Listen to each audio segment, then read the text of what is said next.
As a special part of this, extra things, you can say in a way on the code,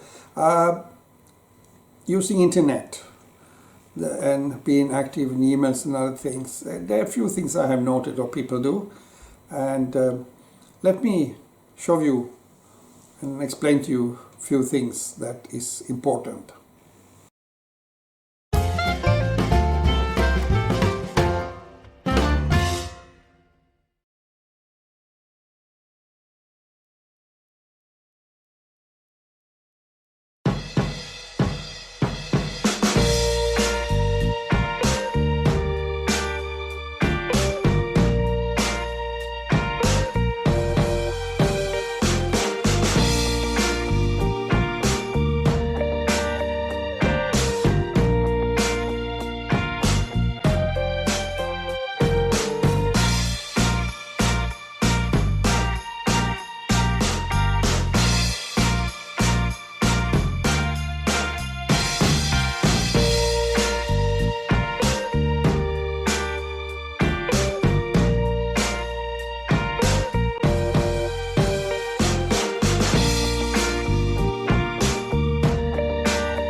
Now I will talk about writing emails, writing an email, and this is from how it looks in my computer. And here I have an example of a very bad email, which is a typical one, which in the way that I think that 1/3 of the emails I receive for people who want something, who are startups, could actually look like this, which is very bad. The first thing is there is no subject. That should always be there. It's not a good email if you have not written a subject where you can understand actually what it's about. And then there is a non-informative message. These only say a few words, but you don't know what they want. And I have also told earlier in this course about that you don't want a contract with a factory for garments. You want the right factory for your things if you want, like a t-shirt, which this is about. So, and then a name with no contact details and so on. So this is nonsense. This is not how an email should look. So let's see how a good email looks, how it should be. That I will show you now. So here we see an example. Request for t-shirts is in the subject line, which might not be visible if you don't have a computer or big screen. And then here is a good, it's a nice first, dear sir or madam. And then the first line we're telling what it's about. It's very good when you can understand exactly what it is. It kind of summarize what's wanted. And then here we can see that there is a description telling that there are designs and colors, print and material, which are then sent together with the email in an attachment. And this is good to know that there is an attachment that will do that, and that's how it should be done. It's very good to not put everything in the email itself, if it's like a thing like that, but it's a put an attachment so people understand if that's that kind of email you're sending.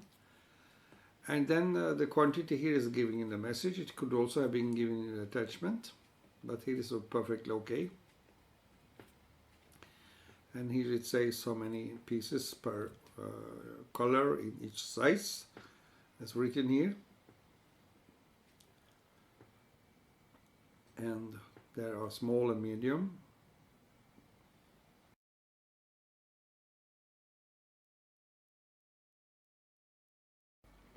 Large and extra large.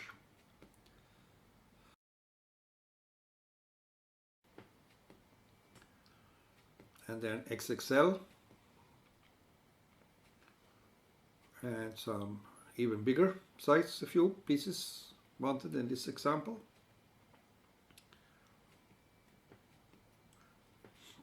And this is also very good, telling when do you need a delivery. So that either after so much time, or better to have like a date. This is mid-May is a very good one. And also quotas is good to tell. You want a price, not only that you are telling that yes, you get a question, yes, we can do it for you or something. So the quote you should be able to have. And of course you can give more information, like what kind of quote you want, what should be included, transport or not, or things like that.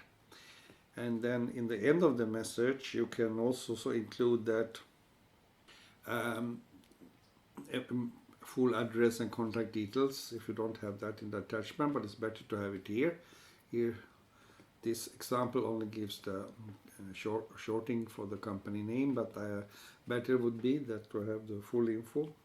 And sometimes you can create a signature in the software there, or you can keep it in some kind of file where you copy and paste, so that you can get this type of address and contact details very easy. Apart from that, I can also say about copy and paste, that when you talk about copy and paste, you can also have some letters, emails you often answer with the same type of message. Like I get a lot of requests for, let's say, t-shirts, then I can have one answer for that, and I can copy and paste it, and that becomes easy. And then I can give some extra time to that message, so it's a proper message with a full information. So the answer is good. So like this, you should work to have the top quality of your messages, not only amateurish messages, which I see too often.